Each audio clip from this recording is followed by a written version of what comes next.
E nós desse mangleu para nos celebrar nos Dia Nacional. Correcto. E a noite para 9h05, depois de salud, a TV está apresentando um documentário Mi Bandeira, Nosso Orgulho. Correcto. O programa produzido para o Ministério de Cultura está repassar a lei de bandeira e trajetória durante os últimos 39 anos que nós conhecemos própria bandeira e a realidade e color de hoje em dia.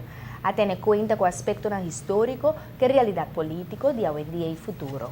Vários caras importantes da história de nossa bandeira estão participando ativamente no programa de 30 minutos.